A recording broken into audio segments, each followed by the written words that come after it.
The hospital corridor reeked of antiseptic as Dr. Nathaniel Carter, 38, scrubbed his hands, preparing for surgery. A nurse passed by, thrusting a mop toward him. "Clean room 5, please." He glanced down, unfazed. Minutes later, a code blue blared overhead, and the janitor they dismissed became the surgeon they desperately needed. The overhead lights in the corridor of St. Mary's Medical Center in Chicago flickered faintly, just enough to cast soft shadows on the pale linoleum floor. Fluorescent halos buzzed above the bustle, and the sharp scent of antiseptic lingered, masking the more human aromas of sweat, stress, and stale coffee. Dr. Nathaniel Carter walked with measured steps, his ID badge clipped securely to his chest, its lanyard draped over a navy scrub top with a faint trace of starch. His shoulders were squared, his chin tilted just enough to exude quiet authority, yet his eyes, keen and reserved, caught the glances that weren't meant to be noticed. 2 nurses passed, muttering under their breath, "Must be the new janitor." "Yeah, why's he near the OR? Someone should tell him." Nathaniel didn't flinch. He'd heard it before, in med school, during residency, even once on rounds. Not everyone said it aloud, but sometimes the silence between words spoke louder than insults. He pressed on. Outside the surgical suite, a young white intern, Ethan Brooks, 28, leaned against the doorframe, coffee in hand, all swagger and a stethoscope slung carelessly around his neck, a look that hadn't yet earned its place but thought it had. Ethan tilted his head toward Nathaniel and grinned. "Wrong door, buddy." Nathaniel paused for a second, their eyes locking briefly. No smile, no anger, just stillness. Then he turned the handle and stepped inside, leaving Ethan's smirk hanging in the air like a punchline that missed its mark. Inside the surgeon's lounge, it wasn't much better.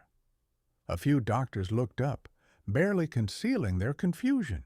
One muttered to another, Nathaniel catching only the tail end. "Guess the janitors' union gets fancy uniforms now." No one greeted him, no one nodded or said, "Hey, Doc." He glided past them, opening his locker with smooth precision, retrieving a surgical folder stuffed with neatly organized pre-op files he'd studied for the past 48 hours. A high-risk aortic valve case. Complications likely. He knew the anatomy like the back of his hand. They didn't know he was leading this case. They didn't even think to wonder. At the coffee machine, he poured a cup, hand steady, jaw clenching just once when someone tossed a crumpled paper towel his way. It missed the trash can, landing at his feet. The man didn't apologize. Nathaniel stared at him for a moment, then stepped around it, refusing to pick it up. He owed no one that. In the corner, an attending physician, Dr. Richard Feldman, 57, graying and respected, glanced up, recognition flickering in his eyes. He opened his mouth, then closed it, saying nothing. Even those who knew often stayed silent. But Nathaniel never needed to shout. His silence was its own kind of thunder, low, steady, undeniable. Every breath he took in that room was an act of defiance. Every quiet moment he didn't explain himself, louder than the whispers swirling around him like smoke. He checked his watch. Surgery in 20 minutes. He adjusted his surgical cap, sipped his coffee, and turned, back straight, shoulders calm. Not because he didn't feel the sting of judgment, but because he'd long learned dignity often came from restraint. Let them whisper, let them doubt. They were all in for a surprise. He didn't need to tell them who he was. The operating room would do that for him. The sterile calm of the hospital shattered in an instant.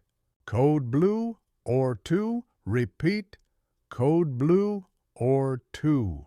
A voice cracked over the intercom, sharp and urgent. For a split second, the world held its breath. Then, chaos erupted. Footsteps thundered down the corridor. Nurses grabbed gloves. Surgeons shouted names and orders, and a crash cart barreled past in a blur of rattling tools and adrenaline. In the surgeon's lounge, coffee cups clattered as chairs scraped back, conversations dying mid-sentence. Everyone froze, eyes wide, scanning each other, waiting for someone to step up. "Who's on call?" someone asked, voice tight. "Dr. Patel," a nurse replied, already on the phone, "but he's at least 15 minutes out." "This patient doesn't have 15 minutes.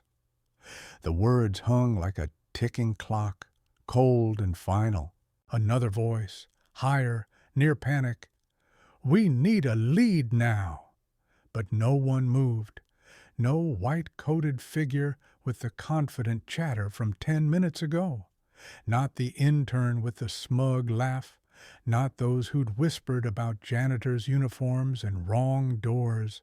They stood frozen, caught between their titles and their fear. Then, from the back of the room, a calm, steady voice cut through the noise like a scalpel. "I've got it." Heads whipped around. Standing in the doorway, framed by the fluorescent light spilling from the corridor, was Dr. Nathaniel Carter, posture relaxed, but eyes dark, focused, unyielding, carrying the gravity of a man who'd walked this tightrope before and never slipped. His scrub cap was on, his badge now unmistakably clear, glinting. Dr. Nathaniel Carter, Chief of Cardiothoracic Surgery. The silence that followed wasn't just shock.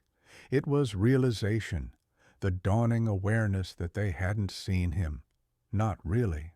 A junior nurse stammered, "Wait, you're—" But Nathaniel didn't answer her. He didn't need to. "I need vitals and a team prepped in OR 2, he said, already moving. Orders were shouted, feet scrambled to follow. In under 60 seconds, the corridor's tone shifted. No more assumptions, no more laughter, just clipped affirmations and professionals moving like a machine, because a captain was at the helm now. Nathaniel passed the nurse who'd handed him a mop earlier that day, her face flushed with memory. He didn't glance at her. There was no time. Inside OR 2, the air hummed with tension. A man in his 50s lay unconscious on the table, his heart barely registering a flutter on the monitor. A ruptured valve, internal bleeding, a race against time. Nathaniel stepped in, movements fluid and practiced. He didn't need to announce his credentials.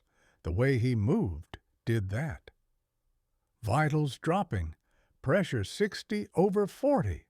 The anesthesiologist called. "Clamp ready, retractors, artery here, suction on my left now." Nathaniel's voice was calm but firm, each directive met with instant action.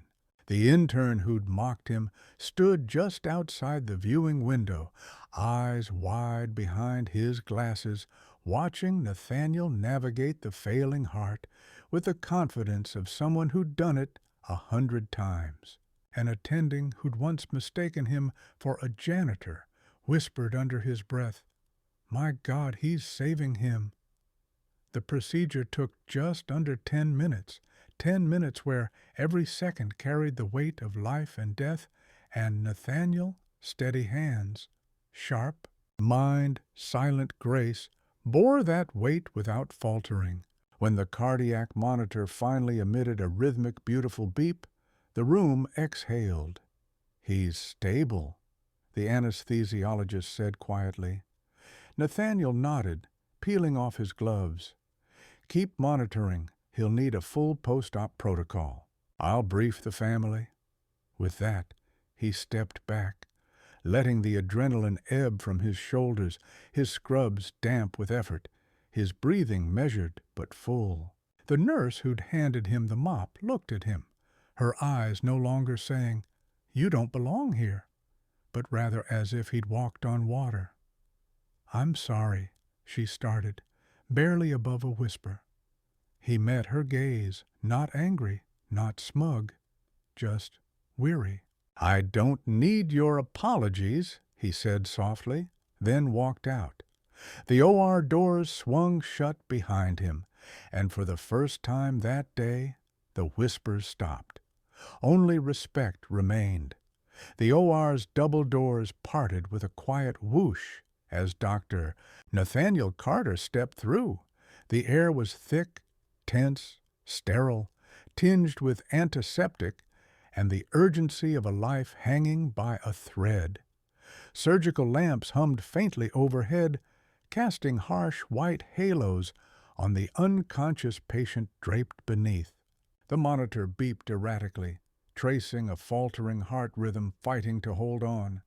A half-assembled team stood at the table, a scrub nurse arranging tools, an anesthesiologist tracking vitals, and a young white surgeon, Dr.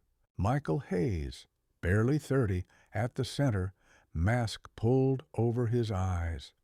Nathaniel approached the sink, wordless, scrubbing methodically, hands moving with swift, purposeful strokes, soap swirling down the drain like discarded thoughts.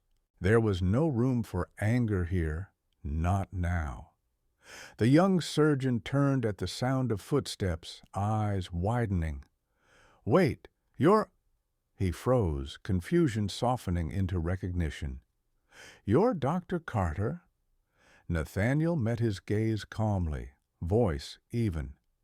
"Yes, I'm leading this procedure." The other man blinked, stepping aside without protest. This wasn't about ego anymore. It was survival. They all knew who was best equipped for a cardiothoracic crisis. A tense silence settled. Then, across the table, movement. The nurse who'd earlier shoved a mop into Nathaniel's hands froze mid-instrument count, her face paling beneath her mask. She, too, finally saw him, not as some janitor she could order around, but as the chief surgeon, the man she'd dismissed without a glance. She swallowed, shame crashing over her like a tidal wave. But Nathaniel said nothing. He didn't need to.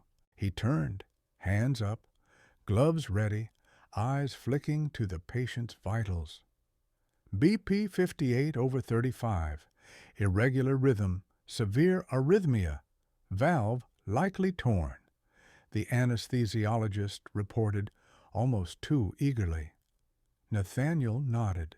"Prep the valve kit, rib spreader, retractors, ready." Everyone moved at once, the dynamic shifting in seconds from chaos to precision, every action now rhythmic, every second accounted for. He leaned over the patient, the monitor's faint beeps fading under his steady breathing. The first incision was smooth, deliberate. The scrub nurse handed him a scalpel, her hands trembling slightly as she tried to mask the regret in her eyes. Still, Nathaniel didn't acknowledge her, not with coldness, but with discipline. This wasn't the time for reckoning. It was the time for saving. The chest cavity opened like a locked story, finally revealing its ending. The heart was in bad shape, swollen, spasming, drowning in its own weakness. To someone else, it might have seemed hopeless, but not to Nathaniel. "Clamp, arterial here. I need more exposure on the left." His voice was low, steady, like a conductor guiding a symphony, directing every note. The young surgeon who'd stepped aside watched in awe, barely breathing. The nurse followed every instruction, her hand seeking redemption. Even the anesthesiologist leaned forward, as if witnessing something sacred. Minutes passed, then more. Nathaniel didn't look up, his hands sure, each motion executed with quiet intensity that silenced even the machines. The monitor's beep, beep, beep began to stabilize. The worst was behind them.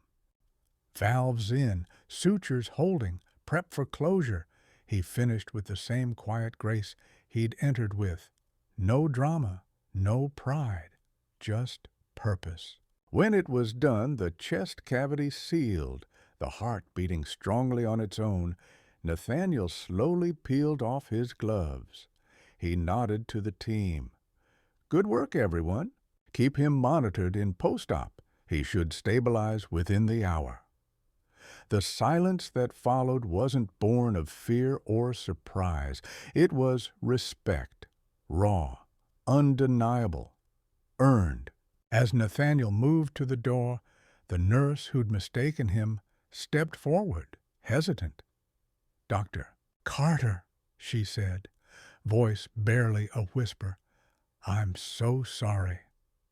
He paused, then looked at her, not with bitterness, not with triumph, but with quiet, weary honesty. "I know," he said simply. And with that, he stepped out of the OR, leaving behind not just a saved life, but a room forever changed. The truth had finally dawned, and it wore surgical scrubs, walked tall, and didn't need to raise its voice to be heard. The OR doors closed softly behind Dr. Nathaniel Carter, sealing in the heavy silence and the faint scent of surgical triumph. Back in the corridor, the midday hum of the hospital resumed, but something was different. The air felt thinner, as if the entire building had exhaled. Nurses moved with new mindfulness, eyes lingering a moment longer on every badge they passed. Conversations hushed as Nathaniel walked by, replaced by the click of respectful silence. In the waiting area outside the OR, word was already spreading. The janitor had saved a life, except he wasn't a janitor. He was the chief cardiothoracic surgeon, and now no one could unsee it. Hours later, the patient, Mr. Robert Hensley, 52, a school teacher and father of 3, was wheeled into the ICU. Monitors hummed in steady rhythm, a flush returning to his cheeks, his chest rising and falling evenly beneath a thin hospital blanket. The worst was over. A head nurse in post-op muttered to her aide, "He wouldn't have made it without that surgeon. What's his name again?" "Nathaniel Carter," came the quiet reply. "Chief of Cardiothoracic." The name passed from mouth to mouth like wildfire. People who'd never acknowledged his presence now craning to recall him. Later that day, at a hastily convened meeting near the surgical wing, hospital leadership gathered. Dr. Margaret Ellison, chief of staff, a stoic woman with graying hair and a tablet tucked under her arm, stood at the head of the group. Her tone was formal, but her words carried a hint of reverence. "I want to commend Dr. Carter for his swift, decisive actions during today's Code Blue. His leadership in the OR saved a patient's life under extreme pressure." She turned to Nathaniel, who stood to the side, hands loose, eyes calm but alert. "We're proud to have someone of his caliber on our staff, and I expect all departments to extend the respect his title and skill demand." A few claps started, awkward at first, then stronger, some genuine, some just catching the cue. Nathaniel nodded slightly, acknowledging the recognition, but inside he wasn't seeking applause. He never had. He just wanted them to see. As the small crowd dispersed and people returned to their posts, the corridor quieted, the flurry of praise and face-saving gestures fading like the end of a passing storm. Then she appeared, the nurse from earlier, the one with the mop. Her posture was different now, the brisk confidence gone, the aura of authority she'd wielded like a shield replaced by quieter steps. "Dr. Carter," she said, her voice almost a whisper. He looked up from the chart he was reviewing. She hesitated. I wanted to say I'm sorry for earlier, for assuming." Nathaniel watched her for a moment, her hands clasped tightly, knuckles pale, her eyes no longer avoiding his, holding a mix of guilt and humility. He didn't snap, didn't shame her. Instead, he closed the folder in his hand and met her gaze calmly. "Next time," he said, voice quiet but firm, "check the badge first." The words weren't a slap, but a clear, inevitable truth. She nodded, her face flushing. "You're right." He didn't smile, didn't comfort, just that single line, because it was a lesson, and now she had to carry it. For the rest of the day, Nathaniel walked the corridors not as an invisible man, but as something else entirely. Eyes met his now, doors were held open. A few interns nodded in respect, something they hadn't done before. Some were too embarrassed to speak, others too proud to apologize. It didn't matter. Respect couldn't be demanded. It had to be earned, and more importantly, recognized. Nathaniel had done both. He didn't need validation. He had a life he'd saved, a truth he'd lived, and the quiet power of doing his job well, even when no one expected it of him. Later that evening, he passed a janitor, an older black man pushing a cart down the corridor. Their eyes met for a moment, and the janitor gave him a knowing look, the first real acknowledgment Nathaniel felt all day. The janitor didn't ask what happened. He didn't need to. He just knew.